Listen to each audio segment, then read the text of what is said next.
Hello dear students, welcome back to my channel Edu colours.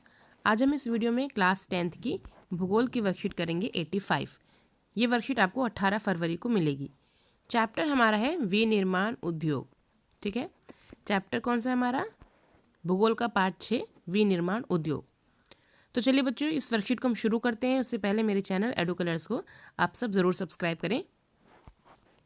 हमारा पहला प्रश्न है, उद्योगों द्वारा पर्यावरणीय प्रदूषण को कम करने के लिए उठाए गए विभिन्न उपायों का वर्णन कीजिए। यानी उद्योगों द्वारा जो पर्यावरण हो रहा है उसे कम करने के लिए कौन कौन से कदम उठाए जाने चाहिए। तो जल का कम से कम उपयोग करें तथा पुनः उपयोग या पुनः चक्रण करा जाए ताकि जिससे पानी कम लगे। जल को इकट्ठा किया जाए, ठीक है, जितनी आपकी आवश्यकता है उसके अनुसार जल को इकट्ठा किया जाए। तीसरा पॉइंट है, नदियों व तालाबों के जल में जो आप गलत चीज़ें डाल देते हैं, ठीक है, कूड़ा कचरा डाल देते हैं, उनको उस तालाबों या नदियों में ना डाला जाए। कानों पर शोर को नियंत्रित करने वाले उपकरण पहने जाएं जिससे कि लोग जो है वायु प्रदूषण से बच सके। तो प्रदूषण जो है वो जल प्रदूषण, वायु प्रदूषण, विभिन्न प्रकार के प्रदूषण हो सकते हैं जो कि उद्योगों से होते हैं। तो अगर हम इनकी रोकथाम करेंगे तो इस तरह से हम उपायों को अपनाकर उद्योगों से जो पर्यावरणीय प्रदूषण हो रहा है उसको रोक सकते हैं। अगला प्रश्न है, भारत की सूचना प्रौद्योगिकी यानी आईटी, ठीक है, इंफॉर्मेशन टेक्नोलॉजी उद्योग का आर्थिक विकास में क्या योगदान है, वर्णन कीजिए। पहला है, भारत की वर्तमान तरक्की में आईटी का बहुत बड़ा योगदान है। दूसरा है, पिछले 5 सालों में सकल घरेलू उत्पाद में यानी कि जो भारत की जीडीपी है उसमें तकरीबन आईटी का 8% योगदान रहा है।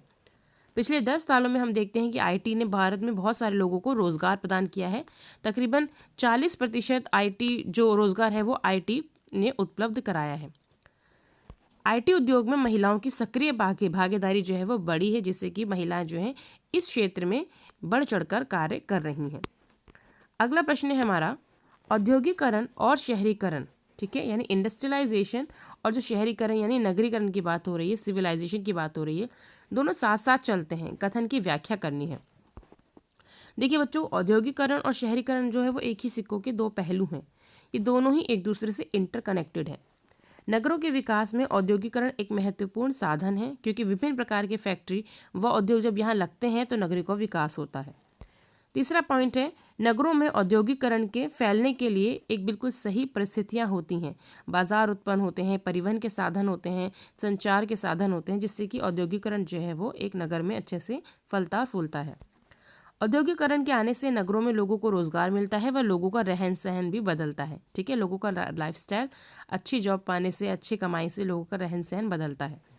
शहरों में अनेक सुविधाएं आ जाने के कारण लोग जो हैं वो अपनी आर्थिक स्थिति को बेहतर करने के लिए शहरों की तरफ बढ़ने लगते हैं, यानी कि रोजगार पाने के लिए, वो और अच्छा रोजगार पाने के लिए वो शहरों की तरफ बढ़ने लगते हैं और जिससे कि शहरों की जनसंख्या इससे बढ़ जाती है।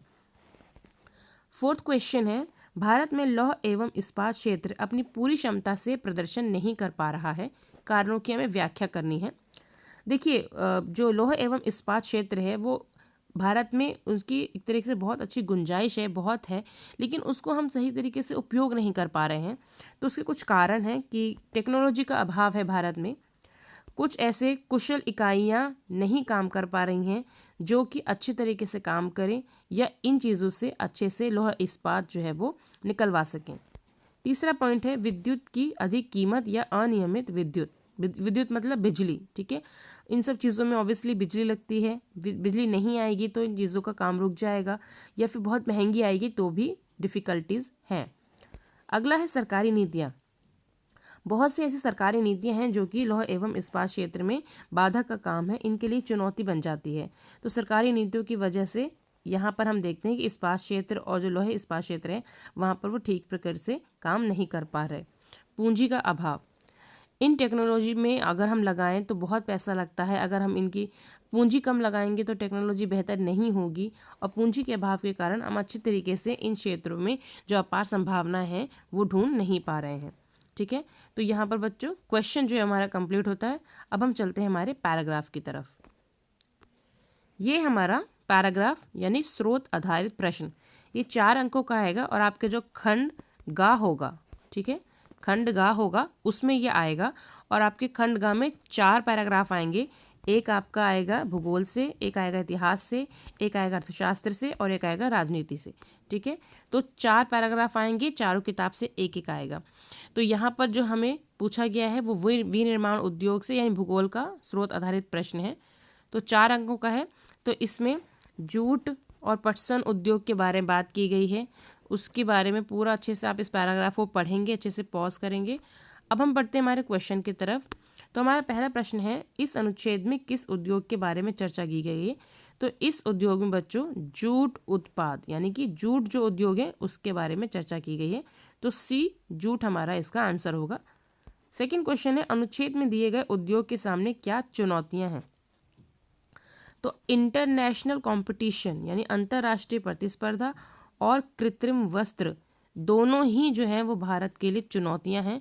तो इसका आंसर होगा ए व बी दोनों। ठीक है, ए व बी दोनों इसका आंसर हो जाएगा। अगला प्रश्न है हमारा, राष्ट्रीय जूट नीति किस वर्ष बनाई गई? तो 2005 में। ठीक है, बी इसका सही आंसर है। 2005 में राष्ट्रीय पटसन नीति या जूट नीति बनाई गई।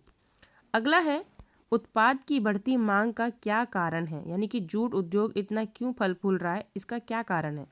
पहली बात तो अनिवार्य प्रयोग की सरकारी नीति, ठीक है, जिसकी वजह से जूट उद्योग बढ़ रहा है।